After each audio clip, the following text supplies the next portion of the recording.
In this video, I'm going to share a little update with my set registry run of 1982 to 91 Donruss Diamond Kings. Check it out.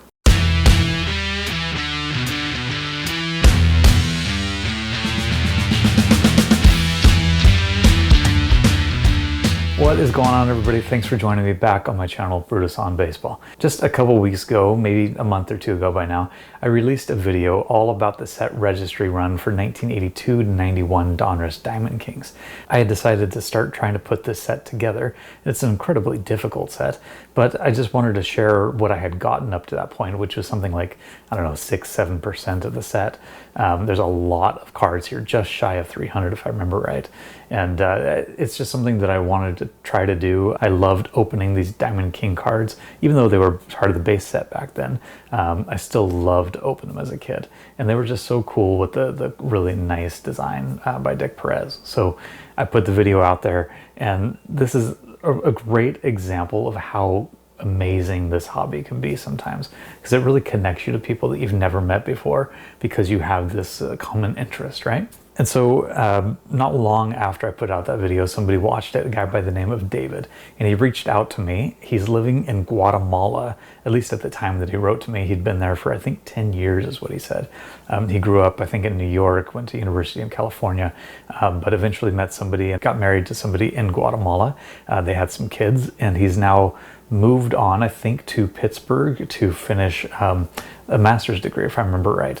So he's separated from his family for a little while he's finishing that master's degree. But while he's been down there in Guatemala, he still continues to check out and look up baseball cards, right? And collect them no matter where you are in the world. If it's a bug that's bit you, you're going to keep on doing it. It's just a great hobby. And so he reached out to me. He even made a video that he sent to me about his recent decision to also do the same set registry run, and not long after he made that decision, he saw my video. So kind of fortuitous that the two of us, could talk to each other, come together. He did way more investigation into this than I did. I just decided, hey, these are cool. I love Diamond Kings from when I was a kid. Why don't I collect the set? And I didn't really put much thought into it and how hard it was going to be. He definitely did that homework, though, before he made the decision. So if you look at the set registry on PSA website, you'll see that the best finished set right now, current and historic all time, is this Diamond Kings basic set by L. Gorley. He's completed almost just shy of 83% of the set with a 9.53 GPA weighted, right? So the bottom line is that even the best one has fallen, 17% short of completing the set. And certainly not all of them are 10s. And that's kind of what I had thought to do, and what David, who reached out to me, had thought to do too, was be the first to complete this set in all PSA 10s. And if you look at the second set, after the first guy, he's only at 37.5%. So really nobody other than this number one guy has come anywhere near to finishing this set.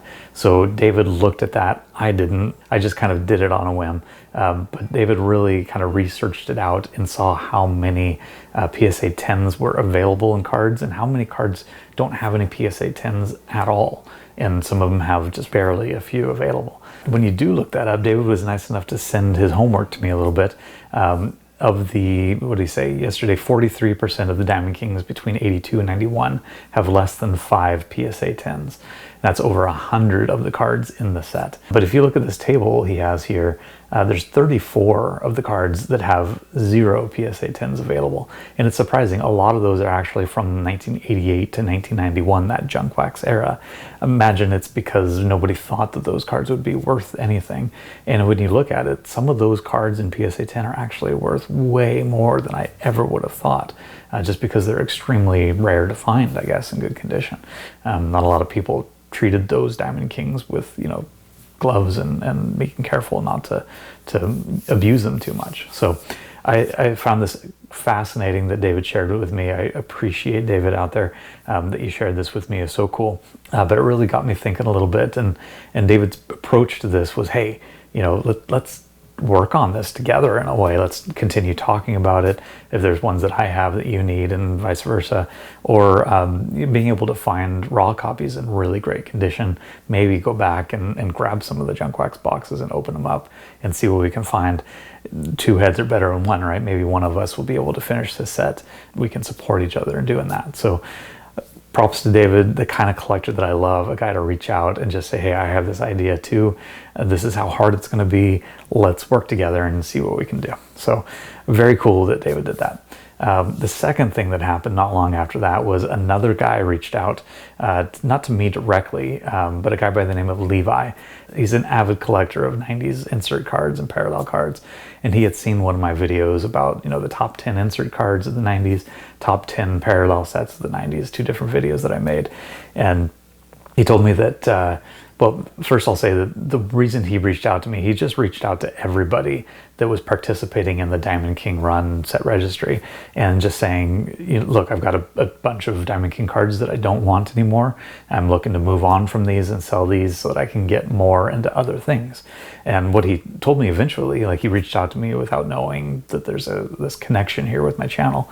But he eventually told me that watching my best 90s parallel sets video inspired him to kind of rekindle his love of the 97 Flair, the row 0, row 1, row 2 cards, and how much he loved those. And so he started really focusing on that. And because of that, he needed to get out of his Diamond Kings and be able to sell some of those to get more money to open up boxes and go after singles to try to find that really difficult 97 Flair set. And I'm looking forward to kind of hearing updates from him as he makes his way along that set. Very cool. And he made some really great deals with me for the Diamond King cards that he has. So I reached out. I ended up buying 10 from him in total, 2 different packages of cards that I needed. And he gave it to me for, what I thought was a reasonable price. I made an offer. He accepted pretty much right away. And it was just very easy. Levi is a great guy. Again, somebody I had never met before. So just, making a video like the Diamond Kings video that I made, suddenly 2 new connections in the hobby of guys I probably never would have met otherwise. And people that have watched my videos and appreciated the stuff that I put out there, but didn't reach out specifically until they had a reason to. So again, David, Levi, if you're watching this, thanks so much. Very cool to have met you guys through this at Medium, and good luck on your collecting journeys. And I look forward to working with you guys more in the future. So without further ado, the reason to make this video was not just to talk to you about the conversations that I've had, the people that I've met, but to share with you my updates. So let's jump into that. My new Diamond King cards to add to my set registry run from 1982 to 1991. Here we go. All right, so here is what I've been picking up in terms of the Diamond Kings that I was talking about. Yeah, this one comes from one of the sellers. Can't remember which one. All right, so there we go. We got the 89 Donruss Robin Yount in a PSA 10. We got the 87 Donruss Jack Morris in a PSA 10, and then a 83 Donruss Toby Hera in a PSA 10 as well. So adding those 3 from auctions that I won in the last couple weeks. And then these other 2 packages, these are the ones that I was talking about, came from that guy Levi, who reached out to me, looking to move on from his Diamond King stuff. So I bought 2 different packages worth.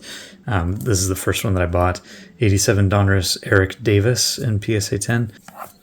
Then I've got the 82 Donruss Carlton Fisk in PSA 10, 86 Donruss Gary Ward in PSA 10, 91 Donruss Diamond King Rafael Palmeiro in PSA 10, and another 89 Donruss, this one a Don Mattingly in PSA 10. So those are the first 5 that I picked up, kind of all over the board, but these are the ones that I felt like were a pretty good deal for the prices that he was asking for. So I went ahead and picked those up first. And then I think I went out and I bought these, and I was seeing kind of the prices that Diamond Kings were starting to go for, and it made me rethink a little bit. Maybe I'd reach back out to Levi and see if I could get a couple more. And so that's this package that he sent me. The other, let me just unravel these real quick. There we go. So this is the next set of 5 that I bought from Levi. and kind of took care of most of the ones that I needed that he had that I didn't have. So got a Johnny Bench 83 Donruss PSA 10, Bruce Sutter from 84 Donruss, and the Dave Righetti from 84 Donruss. And then we've got an 88 Donruss Paul Molitor and the 91 Donruss Dave Parker. So again, I think I paid on average somewhere around $30 a piece for the 5 that I bought from him, 2 different occasions. So around $30 a piece for all these. So I felt like that was a pretty decent price, and I was able to pick up a lot that I was missing. It still is a big set, a big run. So let me jump over to that, and I'll show you what that did to my set registry, adding these 13 new PSA 10s for the Diamond King run. So let me show you real quick where I'm at in the set registry and see what adding these, 13 new cards is able to do for my ranking here. So here I am right now. You can see Brutus on Baseball, 8.15% completion, all 10s so far, set rating of 0.9. And let's come in here and edit. I'll fast forward through some of the stuff so you don't have to see me add each individual one. But you come in here and you find the ones that you have not yet added to the set, and you do that.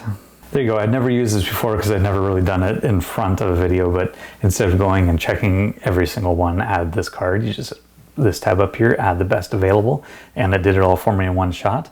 So I moved up from the 12th rank, I think is where I was, up to 9. Still, it tends across the board, but set rating from 0.9 to 1.426, and I've jumped from a little over 8% to just under 13%. So you can see that there's still a long ways to go here, even after adding 13 new cards. Total required 270, still needed 235. So it's going to be a long road, like I said. So we go back and look at where I've added here. And there you go. I've gone from 12. I've jumped up 1, 2, 3 spaces up to number 9. And I can't remember. I think that David, DK Dave 10, I think is David. So he's got 16 2/3% of all 10s. So that's where he's at right now. So there you go, number 9 on the set registry. Just a fun thing to share with everybody out there to see my progress. I hope you guys enjoyed it. In the meantime, keep talking baseball, take care of yourselves, and we'll see you around.